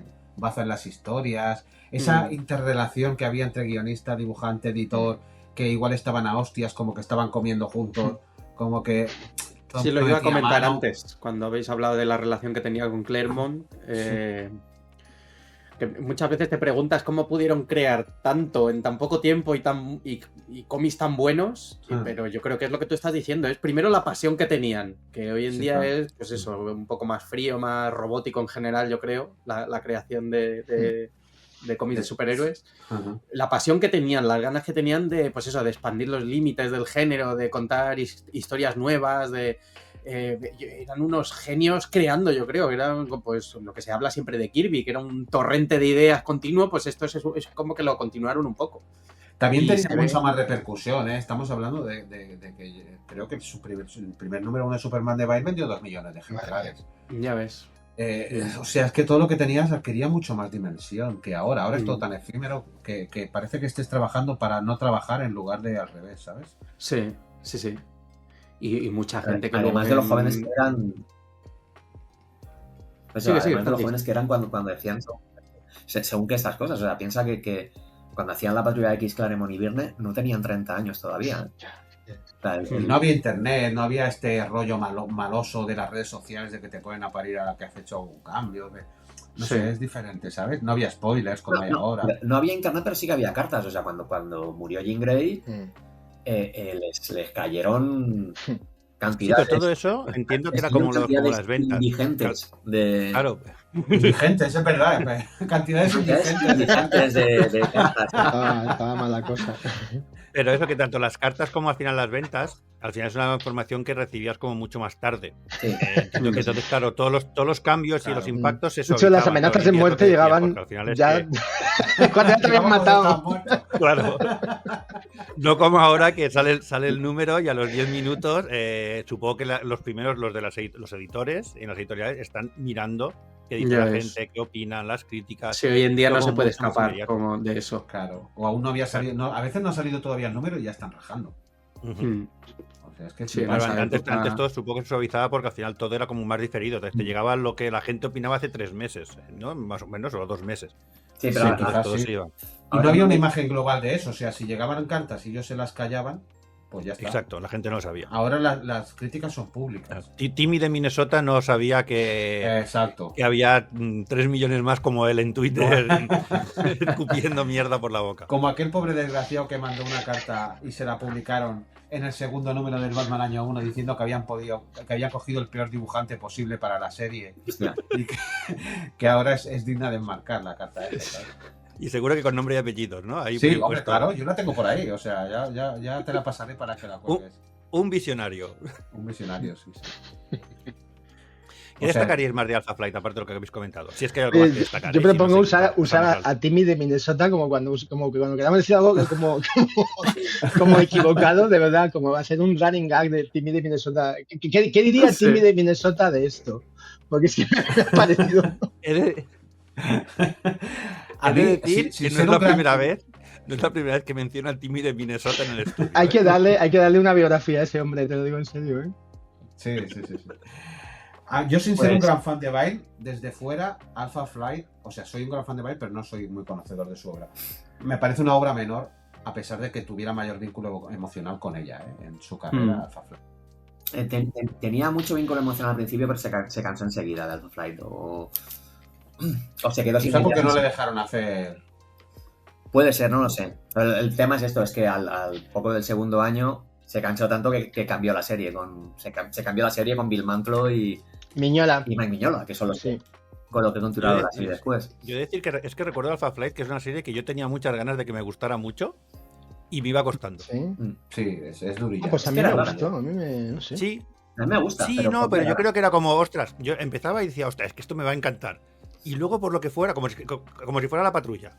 Y luego por lo que fuera, no sé, me desenganchaba, volvía, no sé, no. Y la veía y digo, ostras, es que me tiene que encantar, pero no sé por qué, no me acababa de enganchar. Igual era cosa mía, ¿eh? Bueno, no, muchas veces pasa eso, la sensación de una peli de estas que vas a ver, por ejemplo, y dices, quiero que me guste. Y a pesar de todos tus esfuerzos no te gusta. Es que los canadienses son muy tranquilitos. Sí. Había poco conflicto en el país con mayor calidad de vida del mundo. Claro. Sí. Y Lo luego dio resolvían salto todo a- hablando amablemente. Sí. El salto de C fue porque se le acabó su contrato en Marvel, creo recordar. ¿Él? No, Salto de C. no exactamente. O sea, él sí acabó su contrato en exclusiva y había hablado con DC para hacer Superman, para hacer el relanzamiento de Superman. Y su idea era hacer 3 series a la vez. O sea, la de Superman, la de Hulk y la de los Cuatro Madre Fantásticos. mía. Sí, hombre, Madre ni mía. que fuera Dan Mora. Porque era así, hombre. El tema es que sí que empezó a tener muchos malos rollos con Marvel. Le echaron para atrás un número de Hulk que era todo Splash Pages. Bueno, pero se Que luego se acabó publicó, sí, sí, sí. en un número de Marvel Compare, ¿no? Sí, sí, espectacular. Pero se lo echaron para atrás. Jim Shooter decía que no había sido él, que había sido Denny O'Neil. Denny O'Neil decía que había sido Jim Shooter. O sea, ahí hubo un poco que creo que realmente nunca sabremos bien lo que pasó. Entonces, pues se dijo, ¿sabéis? Sí, pues me voy. Que fue el primer me voy de Birner. Bueno, el primero no, que ya tuvo el de la Patrulla X. Y se fue y se centró al 100% en Superman. Y ya Sí, está. sí, porque en DC le dejaron hacer lo que quisiera también, para que se fuera. Al principio sí, luego ya no tanto. Creo Pero recordar que leí en algún sitio que él había pedido 20 cosas y le habían dado 19. La única que no le habían permitido era que la madre de Clark Kent sobreviviera y muriera en la Tierra a causa de la kriptonita, Hostia, para darle importancia al poder de la kriptonita. Y eso le dijeron, esto no puede ser. O sea, eso, lo que sí dijo es que aquello era un sin Dios y que parecía un cachondeo. O sea, que había explotado el planeta, parecía que solo hubieran muerto los padres de Superman, porque Sí. cada semana iban apareciendo kryptonianos nuevos. Y dijo, esto no puede ser. ¿Sabes? sí, no, era aquello de que es el último superviviente de Superman, de Krypton, excepto por su prima, su perro, toda la gente que vive entrando. El Exacto, otro, el de la moto, una sí. ciudad entera. Claro. Es el único superviviente salvo algunas cosas. Y todos los que vayamos sacando de la zona negativa Cuando cuando nos interese, pues, nos venga sí. bien. Y eso sí, Superman sí fue súper icónico. Yo recuerdo cuando lo empezó a sacar aquí 5, que era, hostia, el Superman de Bane, ojo con esto, tal y cual. Y creo que ahora lo está volviendo a publicar Panini en este rollo de bibliotecas y tal. Sí, os Sí, lo iba a decir que justo lo compré No ha perdido, hace O sea, está una chulo semana. Igual, Sí, Es sí. chulo igual, Bueno, pues es que para mí Yo es me lo estoy insuperable lo que leyendo, hizo lo Superman ahí. Esto es una cosa que Sí. os quería preguntar. Así como hay otras etapas, otros narradores, incluso guionistas de esa época que aunque te guste, yo que sé, leer por ejemplo el Claremont de los 80, por más que me encante y me encantara, pero tú ves que ha habido un cambio ahí. Con Byrne tenés la sensación de que te lo lees hoy y casi que es que te lo lees como cuando salió. Hostia, es que Sí. es superhéroe tan Sí, claro, puro, sí, tío, sí. que aguanta muy bien el paso del tiempo. Yo sí que digo que los primeros de los Cuatro Fantásticos me cuesta leerlos, que son los primeros números que él guionizó, que él hizo los diálogos. Pero Superman ya está rodado y funciona a mi maravilla. Y es eso, Pero es como quiero, una sí. actualización del personaje como no se ha hecho nunca. Sí. Y en cada Y- capítulo va introduciendo personajes de nuevo, ¿sabes? Que si Lex Luthor, que si... Hostia, que está muy chulo. Y no solo eso, sino mira el concepto de diseño que tiene, y cuando digo diseño es cómo viste la gente. La gente viste como gente normal de la época, sabe diferenciar cómo visten unos u otros. Sí que Está todo cuidadísimo. algunas cosas son muy ochenteras porque son los 80, ¿no? Hombre, claro, es la época que es. Fue, Pero bueno, si comparamos con Buscema, que los hacía con señores con sombrero en esa época, pues el cambio es abismal. Pero Estás muy hostil ya, con esto Buscema hoy, eso, Francis, no, cuidadín, Estás cuidadín, hostil, estás hostil. Tienes un resquemor ahí. es porque como todavía no habéis sacado a Jim Lee, digo, voy a Con ver. el pobre Buscema. Al caer, está al caer. Hemos sacado a Jim Lee porque no está Cuña para rajar. Pero Bueno, El día ojo, que se lo encuentre de cara, espero yo estar ahí. ojo que Byrne, o sea, si continuamos así su progresión, Byrne le hizo los diálogos a Jim Lee, ¿eh? Cuando Jim Lee se encargó de X-Men. O sea que toca para hablar del tándem. Pero bueno, no, Es que tiene pie en todo, porque también diseñó el logo de Hellboy. No, y el guión de Y Hellboy. le dio las ideas No, a Miñola para no, Hellboy. el logo de Hellboy no, lo que hizo los diálogos. Los diálogos la de primera edición Hellboy, sí, sí. Sí, diálogos y le dio ideas. Seguro que el logo no lo diseñó él. No, el logo no estoy seguro. Sé que el Comprobar eso porque a mí me suena que sí, ¿eh? sé que el logo de Legend lo diseñó Kevin Nolan. Y el logo de Hellboy no estoy seguro que fuese. Yo me suena haber leído en alguna parte que Byrne diseñó el logo de Hellboy o algo así, por el estilo. Y ¿creéis que todo lo que hizo en Man of Steel, eso lo que decís de reintroducir no solo Superman, sino todo el universo, solo lo pudo hacer alguien como él porque en aquella época ya era John Byrne?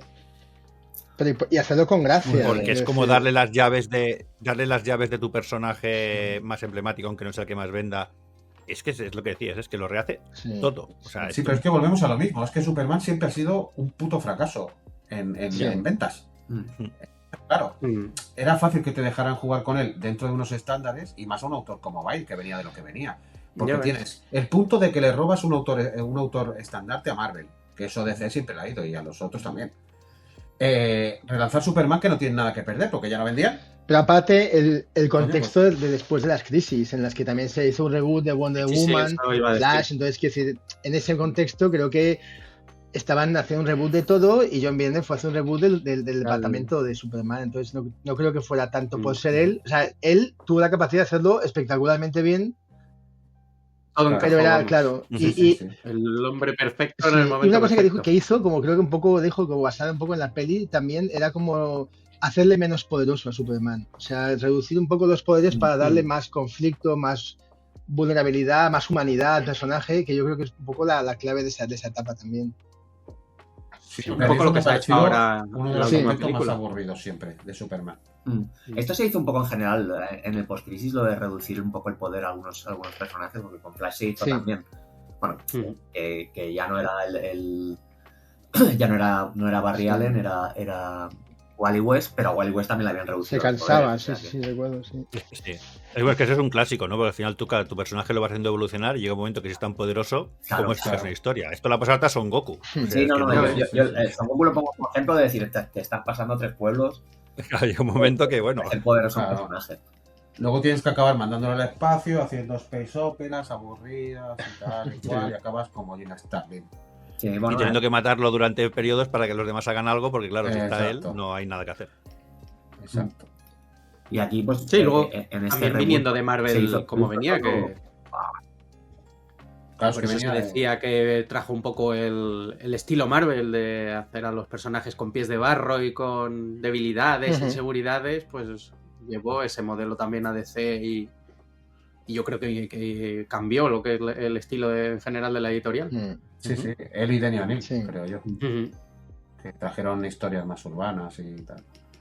Sí, entonces podemos decir que sí, que en este reboot se hicieron las cosas bien, no como en los nuevos 52. Y aquí tenemos la cartela de Vete el especial de los nuevos 52. Exacto, te das 2 o 3 programas hacia atrás y ahí lo tienes. Haciendo publi de los programas anteriores. Es un programa sin trazas de rencor. Para nada. Yo no. Llamamos terapia. Tú no, pero por nosotros dos. ¿En DC cuánto se quedó Byrne? Porque yo recuerdo el Legends que también que era bastante chulo. Se quedó. Era como el evento anual, ¿sabes? Por increíble que parezca, esa época solo fueron 2 ¿Qué años. dices? Del 86 al 88. ¿Qué dices? ¿Solo? Sí, solo. 2 años o 2 años y medio. Ya, con el tiempo pasaba. Sí, lo que pasa es que es lo dicho. Él hizo todas esas series de Superman con varios guiones, además de la miniserie de Legends, que la miniserie de Legends la hizo más o menos a la altura de Man of Steel, o un poco después. ¿no? Sí, que le ofrecieron el gran evento del año. O sea, hizo algunos números, se hizo historias cortas paralelas, tiene una historia corta muda muy chula de Las Enemigo entintada por Kuber. Por Joe Kuber. Tiene una historia de los nuevos titanes que solo dibuja el guion de él, es de Wolfman. Con tintas maravillosas de José Luis García López. Me encanta ese número. El guion no es una maravilla. Eso no lo he visto, es brutal. O sea, es lo mejor de los 2 mundos, tú. Y tiene alguna historia. Uy, no sé si tenía algo. ¿Tiene? ¿De Phantom Stranger? Sí, yo creo que me suena a Deadman, algún número por ahí, sí. Pero sí, como metió tantos personajes en Superman, yo ya no sé si... Claro, porque Superman en las 2 series, una era centrada en Superman, esa era la que entintaba Cal Kessel, los 3 primeros números Terry Austin y luego ya Cal Kessel. Y luego tenía la otra, que era como el Superman 2-in-1, digamos, ¿no? Que era Action Comics, en la que cada número tenías un personaje invitado diferente. Chulísimo, Ahí hay con tintas de Di Giorgiano que no me acaban de gustar como de que eran. Buah, pero no estaba mal. Yo recuerdo los números de Mr. Miracle y la Big Barda que se iban ahí a Apocalypse. Sí. Eso es espectacular, macho. Wow. ¿Y la Silver Banshee la creó él? Pues ahí no lo sé. No sé qué personajes creó él. Yo creo que creó algunos, pero no sé cuáles. ¿No hizo Krypton también? Mundos de Algo así. Krypton, dices, la Hizo The serie. Wall of Sí, Krypton. sí. Sí. Mm. También es suya, ¿verdad? Sí, con dibujo de Mignola. Sí. Es cierto. Sí, Ya, sí. Y luego tiene una que es The Wall of Smallville, que esta no la recuerdo bien, no recuerdo quién Yo dibujó. no olvidaré una frase de World of Krypton que está, o sea, como están Kal-El y la mujer, que no recuerdo el nombre de. ¿Cómo se llama la mujer de Kal-El, del padre? Bueno, da igual. Y están viendo como a qué planeta llevar al hijo, ¿no? En plan, y de repente ven como a un campesino en Kansas con el peto vaquero y ella se horroriza de. ¡Ah! Dice, está tocando, dice, tierra no procesada con los pies desnudos. Y el Kal-El le dice, tranquila, eso es buena gente, ¿no? Tío, qué línea, es que me pareció espectacular. Digo, hostia, y entonces pensé, digo, es verdad, qué guay, estamos tocando tierra no procesada todavía, somos gente como Pero es que campechana. ya era Superman ese granjero. Era el No sé si padre. ¿Te acuerdas que era una Sí, anatomía? sí. Digo, aquí todos los granjeros de Kansas son la hostia, madre mía. Se va a enviar la mujer de Llorente, no me acuerdo cómo se llama. Se va a enviar ella misma con el cohete a Kansas a tocar los pies con la Oye, tierra un what directamente. if, ahí, no te cansas. Sí. Estaba buscando un Airbnb. Sí. Quería ir a ensuciarse las manos un poco esa señora. Ya. Bueno, pues curiosamente, algo de esto han empleado en la peli actual de Superman, ¿no? Lo de que Sí, los total. padres envían a Sí. Superman al planeta diciendo, ahí vas a ser un dios y ahí Hombre, es que les darás nuestros valores kryptonianos a los terráqueos. Sí. era imposible no usarlo. O sea, sabiendo que James Gunn le va es comiquero, es como también creo que lo hizo Bryan Singer en la de Superman Returns. También cogió cosillas de la etapa de Byrne. No lo sé porque Es muy- curiosamente, la etapa de Byrne luego en DC está muy olvidada, ¿vale? Y recuerdo hace unos años que apareció un vídeo, no lo hizo gente de DC, ¿no? No sé quién lo hizo, o sí, un vídeo de cómo Superman iba pasando a lo largo de la historia, ¿no? Desde el original, al de los dibujos animados de los Fleischer, al de Christopher Reeve, a varias versiones, y se saltaba directamente la de Byrne y pasaba a su muerte por Doomsday, ¿no? Y dices, ostras, Ya. qué forma de dejar de lado una que yo creo que muchos fans recordamos con mucho agrado, ¿no? Pues es que para mí es de las más icónicas, la verdad. Y yo, claro, a mí es mi preferida. ¿Por qué es la primera que leí? Puede ser, no te digo que no. Pero Yo creo que ha pasado bastante a la historia la etapa de Byrne en Superman. Sentó las bases de todo lo demás. O sea, debería estar indefectiblemente. Vamos a inventarnos otra parte. a ver, yo no diría que sentó las bases porque muchas de las cosas que sentó luego las han vuelto para atrás y Superman vuelve a tener perro y vuelve a tener prima y vuelve a tener todo lo que Byrne había quitado.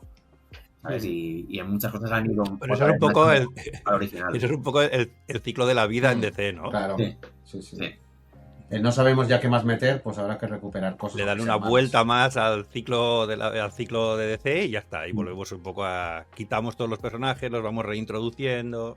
Ya el hecho de que Barry Allen se pegase 25 años muerto ya es bastante. ¿eh?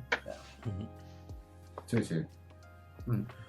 Venga, Vamos, después pasaron de... muchos años hasta que ya empezaron a meter otra vez conceptos de los años locos de Superman. Yo creo que aguantó la versión de Byrne durante 2 o 3 décadas fácil. La aguantó siendo lo más sólido que había del personaje y lo que más influía en ese momento. Y de hecho... bueno, 2 o 3 décadas es exagerar, ¿eh? ¿Cómo? O sea, 2 o 3 décadas, ¿no? Es exagerar porque en los 90 ya te metieron el Superman, Batman y Azul aquello, que era un horror. Lo de los 4 Supermanes, o sea, Madre mía, nuestra percepción del tiempo es diferente de cómo fue realmente. O sea, cuando eres joven el tiempo parece que se estira mucho más y en realidad en menos de 10 años ya se lo habían quitado encima todo. El Superman con chollas y el Tejanos. Sí, ya, sí, no. Venga, Incluso la después de peli Superman. aquella del Shaquille O'Neal. Hostia. Hostia, Sí, qué dolor. ¿Cuál consideras su siguiente etapa clave después de Man of Steel? Bueno, luego se vuelve a Marvel. Se vuelve a Marvel, hace los Vengadores Costa Oeste, en la que vuelve a hacer un personaje, vuelve a hacer que la Bruja Escarlata sea mala. Y en Marvel, aparte de eso, hace algo que es maravillosamente genial, que es Hulka. Sí, aquella Hulka Hulka que es toda la originalidad metida ahí. Todo lo que ahora la gente se piensa que es original con Deadpool, que si rompe la cuarta pared y tal, pues esto lo tiene Hulka. Es que en este caso sí que creo que la Hulka de Byrne es la Hulka. Sí. O sea, ¿no? Se quedó. No. Incluso en la serie de televisión que hicieron hace un par de años, o sea, bebe todo. O sea, quizá no las tramas, pero esa Hulka es la Hulka de Byrne. Sí, claro. Sí. Sí, ahí sí que se puede decir pues que él es el Jack Kirby del personaje, vamos, es de lo fundacional, de lo que bebe todo el mundo que quiere hacer algo con el personaje. Además, con un personaje tan olvidado como Hulka. No lo creo él, pero sí. O sea, al menos en esa época no había nadie que pudiese tocar al personaje. O sea, nadie lo iba a hacer bien. Era una elección extraña, cuanto menos, ¿eh? Lo que pasa es que él decidiera. Él quería hacer cosas muy raras en la serie y la editora era Chevy Chase. Bobby Chase. No, coño. Bobby Chase. Chevy Chase. Me ha volado la cabeza. Sí, a mí también. Pero en la primera etapa de Hulk no era Bobby Chase, ¿no? Fue en la segunda cuando volvió otra vez. No, fue en la primera. En la primera etapa fue Bobby Chase. Bien, en la segunda fue la llevaba ahí de... Madre mía. Sí, no, la primera fue Bobby Chase y se peleó o sea, se pelearon y por eso Byrne dejó la serie en el número 8. O sea, duró poquísimo. Pero esa no fue la segunda etapa de Byrne con el personaje. ¿No fue ya la de finales de los 80? No, la segunda etapa, que ya fue a principios de los 90, fue René Weiss, no sé pronunciar bien el apellido. La que luego hace No, Weber no. Weissmeister o no sé bien. No sé el nombre, es a lo loco. Y ahí sí que Byrne acabó su etapa. O sea, el Byrne volvió, ella le permitió hacer todo lo que Byrne quería hacer y llegó hasta el número 50 y luego la serie continuó con autores nuevos y duró 3 números, literalmente. O sea, esa serie si nada con Byrne la gente no la compraba. No funcionaba, claro. Yo había oído que ahí fue de verdad donde tuvo el conflicto con Bobby Chase y por eso se fue a los pocos números. Has dicho que en el tercero ya se piró. En la primera... Has dicho que en el tercero se en la primera etapa... En el número 8, No, digo de la segunda etapa. En el número 8 se fue. No, en la segunda etapa hizo todo lo que quiso. Y se fue en el número 50 de la serie. Vale. O sea, la segunda etapa hizo no sé cuántos números hizo, pero a lo mejor hizo 20 y pico números. O sea, y también números geniales. Ya es en la época en la que le empiezas a acusar le empiezas a ver según qué cosas de dibujo, de decir, ostras, aquí ya estás... Ya te importa más la velocidad que no la calidad del dibujo. Sí, ya es más de fórmula, de repetir lo que le había funcionado y... De todas formas, me parece uno de los autores que más se ha notado su declive en el dibujo como de repente, ¿no? Porque yo recuerdo ver cómics como el Byrne de toda la vida y de repente ver otros, decir, ¿qué ha pasado?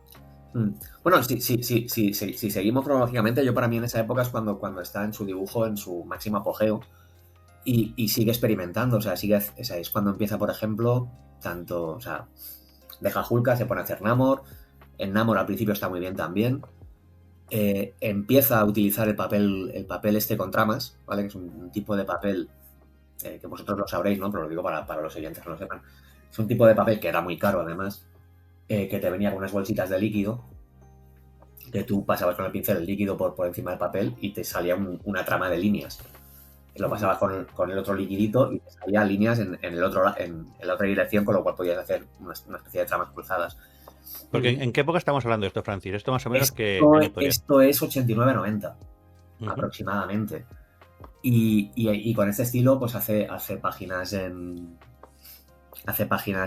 Namor, hace la miniserie de OMAC, que me parece una maravilla, bueno, una miniserie de prestigio, ¿no?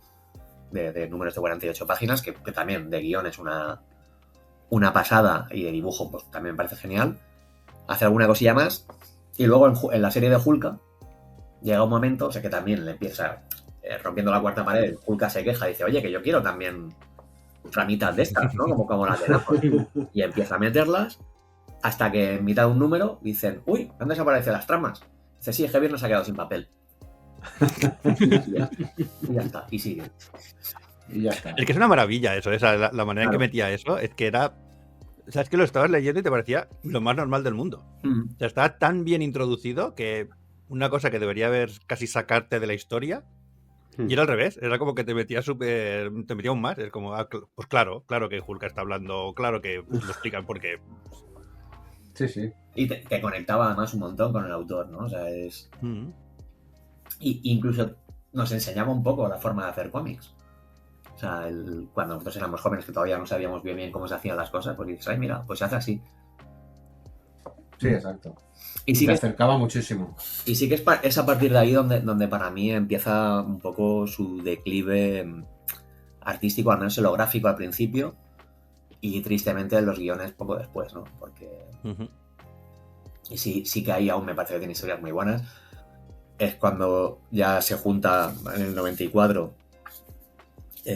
como ha habido el éxito de Image y todo esto, pues se junta otra gente para hacer el sello Legend en Dark Horse y hacen X-Men, que en X-Men ahí es donde yo Fornés, ahí es donde le vi el bajón de calidad. Sí, yo también. Ahí dije, eso, uy. Pero como la historia estaba de puta madre, pues no pasa nada. Sí. Lo malo fue luego ya en Wonder Woman, que ahí el guión no me dijo nada, no sé. Que curiosamente los Next-Men los siguió haciendo, o sea, sí. Siguió entrando y saliendo del universo aquel cuando les pusieron todas las facilidades en Dark Horse para hacer lo que quisieran en un tiempo que no se podía, que era muy difícil. Ahí recuerdo una entrevista que, aparte de Next-Men, hizo una miniserie que se llama Danger Unlimited. Bueno, una miniserie no, que era una serie abierta, pero él mismo decidió cerrarlo en el número 4 porque vio lo malas que habían sido las ventas del primer número, malas relativamente, ¿no? Y viendo cómo funcionaba el sistema de pedidos del Direct Sales, dijo, ya está, que la serie está muerta ya. O sea, la serie está muerta ya porque para el número 4 va a vender, pues, súper bajo. Y lo dejó. Y con X-Men fue un poco lo mismo. Llegó un momento en que dijo, bueno, esto ya no tira para más, y la dejó. Y ya fue en el 2000 y pico cuando la retomó y la terminó. También en esa época, o sea, era un poco como la cenicienta del grupo, porque coño, estaba Frank Miller, estaba Mignola, estaba Arthur Adams, y yo creo que debía ser de lejos el que menos vendía de toda aquella cuadrilla. Yo creo que no. ¿Sabes? Yo creo que no. ¿Quieres decir que los vendían al nivel de Hellboy o al nivel de Sin City, tío? No, o sea, Sin City puede que sí, pero Hellboy tampoco empezó siendo superventas, ¿eh? Hostia, pero Mignola ya arrastraba, ¿eh? Ya habían cambiado los tiempos, ¿eh? En ese momento arrastraba más Viernes. Lo que pasa es que, claro, o sea, digamos... Igual uno estaba despegando y el otro estaba aterrizando, ¿no? Exacto. Viernes iba hacia abajo y Mignola iba hacia arriba. Y Arthur Adams, o sea, molaba, pero tampoco es que fuese... O sea, y mira que a mí me gusta, gráficamente es el que más me gustaba, ¿eh? Pero tampoco es que fuese... Y bueno, y eso, Arthur Adams hizo 3 números nada más en todo esto. Y Mignola, aunque Hellboy no fue un éxito de la noche a la mañana, que Mignola, como no sabía tampoco hacer guiones, le pidió a Viernes que hiciese los diálogos. O sea, imagínate. Sí, eso lo recuerdo haber leído. Pero bueno, fue picando piedra hasta que consiguió que aquello fuese un éxito. O sea, y me imagino que también si la gente empezó a notar esa pérdida de pasión por el dibujo de John Byrne, me imagino que también eso se tendría que notar en las ventas, porque estando con pepinos del dibujo, como estáis diciendo, ya claro, él incluso deslucía más. Y que la gente somos como somos y nos cansamos de las cosas, ¿eh? Sí. Luego pasan los años y piensas, hostia, ojalá... Luego lo echas de menos, pero... Sí, pero es verdad, y aparece algo nuevo flashy que también te gusta y se nos va la vista, es que somos así. Yo tengo una teoría, que es que el que más produce antes se desinfla. Sí. ¿Vale? O sea, la mayoría de autores tipo Viernes que han producido tanto, llega un momento en que pum, les pega una desinflada brutal. Y sin embargo, tú mira a Mignola, mira a Arthur Adams, de esa gente,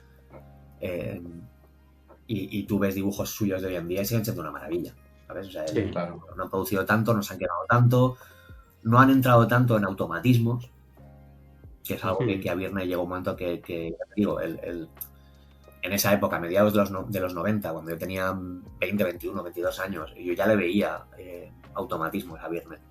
Le veía y digo, otra vez el mismo plano, otra vez el mismo encuadre, otra vez todo lo que antes era naturalidad.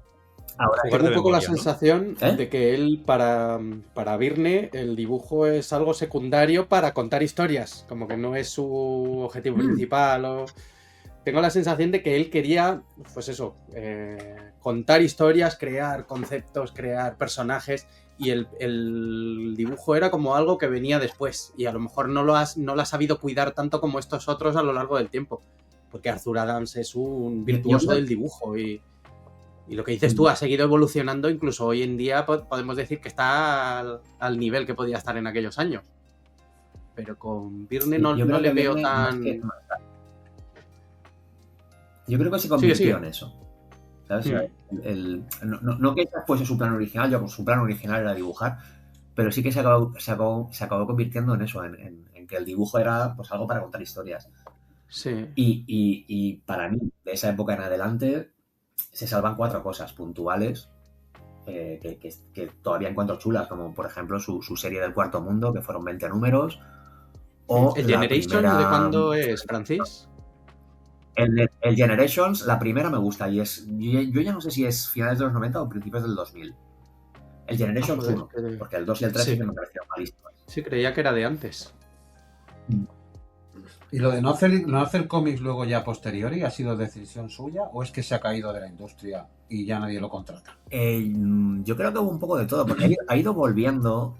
Hizo, por ejemplo, el Spider-Man Chapter 1. Hizo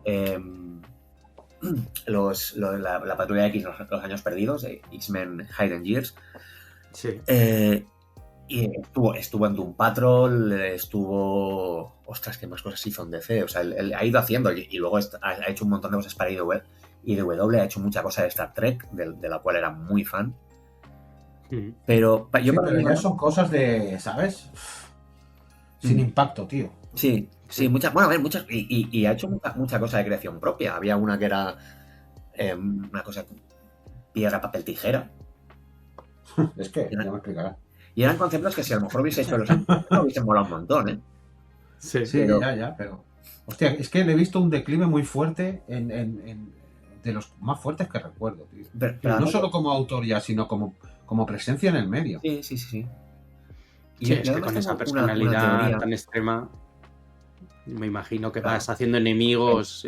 Pero eso le pasa a todos los grandes nombres, Cafu. Le pasó a Alex Todd, le pasa a Frank Miller, le pasa a todo el mundo. Sí, pero con Virne yo creo que siempre se le tiene ahí en la quiniela de los más... los caracteres más fuertes, vamos, y más problemáticos de la industria, junto con Jim Shooter, que fíjate, coincidieron y casi terminan a hostias. Sí. Yo creo que este ya debe ser otro nivel. Sí, es que si era un personaje cuando era joven en los 80, en general la gente no va a mejor. Sí, con los años. No, ya, claro. Bueno, y en esta época que vivimos, ya ves. Exacto, o sea, igual tratar con él te tiene que apetecer mucho. Os comentaba antes del vídeo, antes de empezar a grabar, que para documentarme he estado escuchando bastantes biografías suyas y opinión sobre la ideología de Virne y tal. Y por lo que dicen ahora mismo es una cosa que casi no se puede ni leer ni escuchar las cosas que publica. Y por lo visto tiene un blog o algo así donde sigue escribiendo y debe ser tela marinera como para que ahora mismo se le dé trabajo así como así. Se cancela a gente por mucho menos como para ahora traer a Virne con el piquito de oro que tiene. Pues no busques el blog por si acaso. Es mejor no mancillarla, no mancillarla. Sí. Pero bueno, yo soy de separo de la obra del autor. Por ejemplo, es eso, Steranko también, si oyes sus declaraciones actuales, dice... Ya ves. Sí, hostia. Pero no dejo de ser fan de su obra, ¿vale? O sea, sí, yo lo tengo clarísimo. Me pasa igual. O sea, me acuerdo de Alan Moore y... Alan Moore para mí es de mis autores favoritos. V de Vendetta es mi cómic favorito, yo creo, de siempre. Pero Alan Moore no le soporto. Pero sí, sé distinguir entre persona y obra. Es diferente. A Alan Moore se le puede no soportar porque está como un cencerro. Pero no es como Virne o como otros. Sí. O sea, Alan Moore no hace falta separar el autor de la obra, porque como persona, pues eso, le puede parecer que está que está loco, bueno, que se le ha ido la castaña, pero vamos, no, yo nunca le he escuchado decir nada ni agresivo, ni faltón. Sí, eso no. Siempre, al revés, siempre es como súper pulcro. Esperamos que hay muchos lectores que son incapaces de distinguir entre creador y su obra. A mí me da igual, yo cuando leo me da igual lo que haya hecho Aparte que la gente cambia de idea, porque el Miller de hoy en día no es el Miller de hace unos años. O sea, el Miller de hoy en día no está de acuerdo con las cosas que decía él cuando se volvió también un poco loco hace 10, 15 años. Sí, pero al final la gente cambia. Estaba muy influenciado por el alcohol en esa época. Tómatelo. Por eso digo que al final, pues mira. Vale, ¿hay algo de Virne que se nos haya quedado por comentar? Yo iba a decir antes una cosa en la cuestión gráfica, y es que tengo una teoría con muchos dibujantes de la vieja escuela, que es que el color digital les sentó fatal. ¿Vale? Sobre todo el color digital de los primeros años. Y si tú ves si tú ves el Spearman Chapter 1 o los años perdidos de la Patrulla X, ostras, eso es un horror. Ese color le sienta fatal. Y esas cosas, si las coloreas con colores planos, funciona mucho mejor. O cada vez que se ha intentado recolorear una obra clásica y eso ha quedado hecho un Cristo. Se hace siempre con el culo. Y de Virne, bueno, sí, queda algo por decir, ¿no? Que en breve tendremos el X-Men Elsewhere, que es algo que ha ido... O sea, Virne se ha retirado... Bueno, ahora llevaba como 2-3 años retirado totalmente. Pero hasta entonces, de forma... Bueno, por gusto, se hizo un fanfiction de la Patrulla X de... Por gusto, ¿eh? Por gusto. Por gusto se hizo 30 y pico... No me dejan hacerlo, pero lo hago yo. Se hizo 30 y pico números, él solito por gusto, que iba editando las páginas en su blog, en Viernes Robotics, las iba poniendo ahí. Luego ha ido gente que las ha ido recopilando.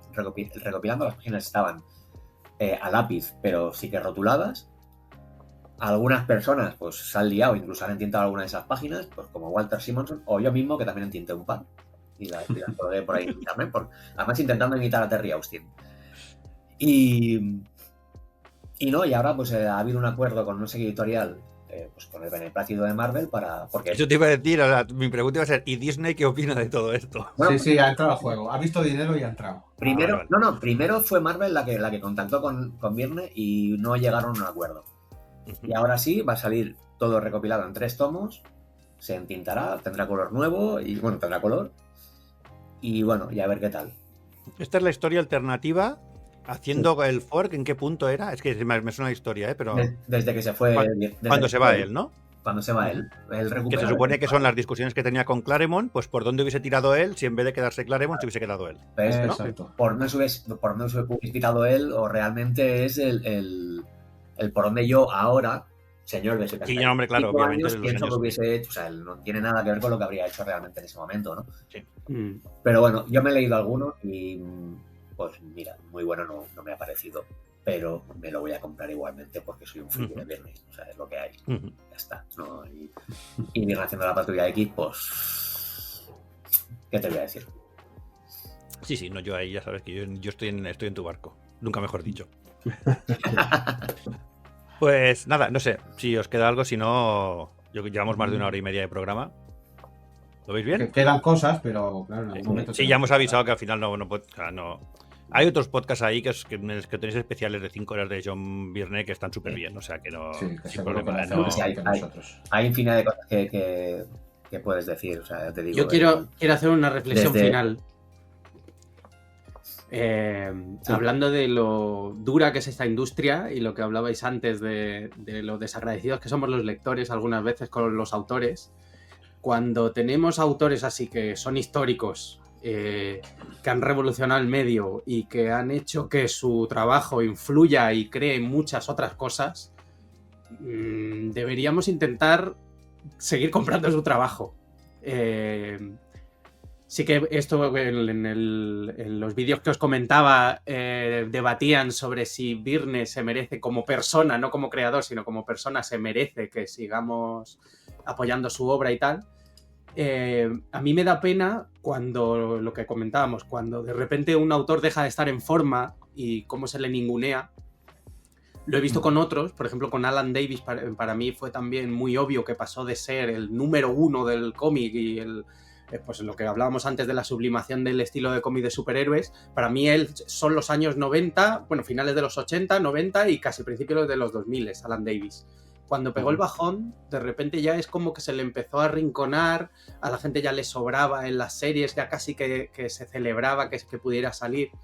Esto lo he visto con otros autores y con Byrne ahora mismo me está dando pena que yo mismo lo hice en los últimos años de Byrne, cada vez que volvía a intentar sacar algún cómic nuevo y veías eso anunciado en el previews, ya es como que pasabas la página rápido porque ya llevaba unos años que no estaba en forma y ahora mismo me estoy sintiendo mal. La verdad es que me parece duro que un tío que tiene algunas de mis etapas favoritas de la historia y que tiene un estilo totalmente icónico, me da pena que no se pueda seguir trabajando en una industria así si no te mantienes siempre a un nivel muy alto.